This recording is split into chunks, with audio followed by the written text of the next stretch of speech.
hlavne tu tie odrazy mantinelov sú úplne iné, sú tu tvrdšie mantinely, je to ihrisko väčšie a širšie. Signalizovaný ďalší trest, preseknutá okejka za kantorovou bránkou, ten si pomerne neskoro všimol signalizáciu rozhodcov. Marcinek sa uvoľnil k zakončeniu, Jaroslav Janus ale zbalil tento puk v tesnej blízkosti Jakubeka a tým pádom Košice pôjdu do početnej nevýhody. Dostúpil tam aj Macek, Beňo nešiel do zakončenia, pridáva Kýferovi, Kýfer hľadal pred prázdnou bránkou Viedenského.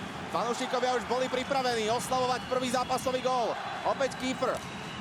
Kýfrová prudká prihrávka pred bránku, Andrej Kudrna zakončoval. Neuveriteľné zvolenské príležitosti v rámci tejto presilovej hry. Gildon na Poloka. Polok sa pekne uvoľnil proti Albertovi a ponúkol puk Petrášovi, ktorý dáva gól. 6 minút a 15 sekúnd pred koncom prvej tretiny.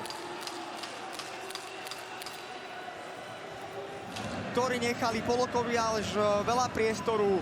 Ten ukázal perfektnú sťahovačku pomedzi nohy Alberta. Našiel v druhej vlne nakorčulovaného Petráša a ten potvrdzuje, že je to strelec. Spracoval puk, namieril a nechytateľnou strelou dostáva Košice do vedenia. Ale vidieť teda, že aj košickí hráči sú pripravení na to aktívne napadania. Tam je práve dôležité to, čo urobil Gildon, že prevzal ten puk a začal okamžite korčulovať s pukom a vyviezol ho z obraného pásma. Bartanus na Ferenca na modrú čiaru. Ferenc dostal nabité od Mikuša a prestrelil od Pavla Kantora.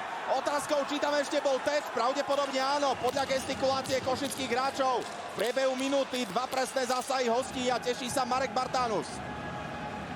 Toto je veľmi dôležité, prihrávka od bránkovej čiary na obráncu. Strela z osy klziska, dvaja hráči v predbránkovom priestore, či už Mikuš alebo Bartanus. A zdá sa mi tiež, že Bartanus ten púk ešte tečoval a Kantor nemal nárok. Mal tam pred sebou 4 hráčov.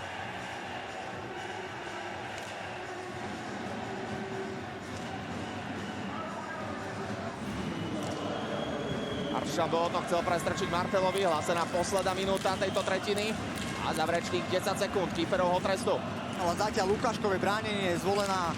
Aršambol našiel Mikuša, ktorý zakončoval z bezprostrednej blízkosti a potom prišla strela z krídla, ktorá prináša gól. Derek Martel 0-3. Toto je veľmi kruté pre Zvolen, pretože toto oslavenie bránili, dá sa povedať, ukážkovo.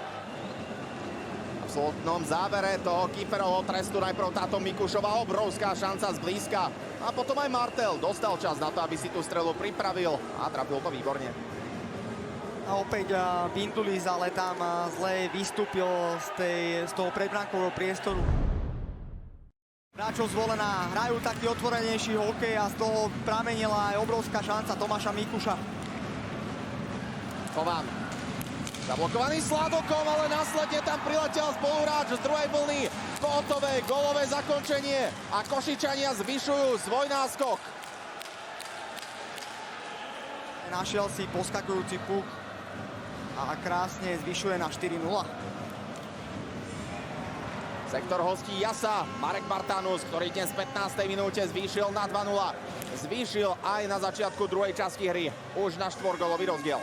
Je to veľmi ťažké pre Zvolen. Posledné 2 zápasy a teda 120 minút inkasovali iba 2 góly a v dnešnom zápase za 23 minút už 4 inkasované góly.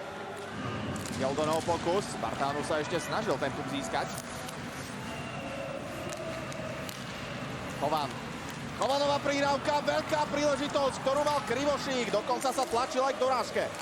Nádherný prehľad v hre Michala Kovana, po kľúčke našiel Rosandič.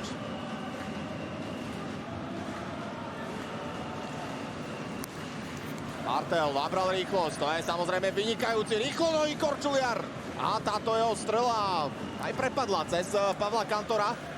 Dá sa mi, že to bola tyčka. V treťom zápase série proti Slovanu Bratislava. To naposledy padlo Kylovi Olsonovi. Teraz pri puku Eskilainen.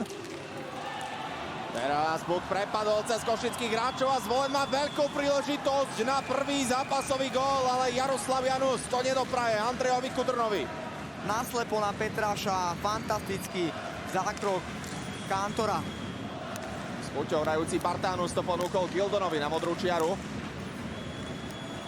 Gildon, Bartanus bol teraz chrbtom k bránke, preto sklepa Vojo Sklajnenovi. Tento vrátil Marekovi Bartanusovi a máme hetrikového strelca. Ktoré narobili obrovský chaos. Sme si pozrieť, ako si prihrávali z prvej púk naznačenie Jeskelainen strely, kedy sa Kantor pohol smerom von z bránkoviska, vyťahol sa, išiel zmenšiť strelecký uhol a Jeskelainen ukázal obrovský prehľad v hre, kedy našiel Mareka Bartanusa do prázdnej brány.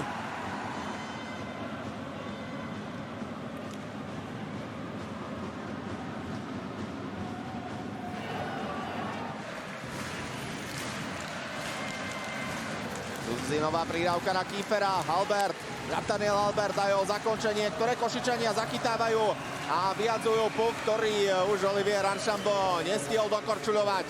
Je za nami 6. semifinálový zápas play-off typov z Extraligy a hoci sa táto séria zdanlivo začínala vymykať Košičanom spod kontroly, tak na Zvolenskom ľade ten posledný krok zvládajú výsledkom 5-0.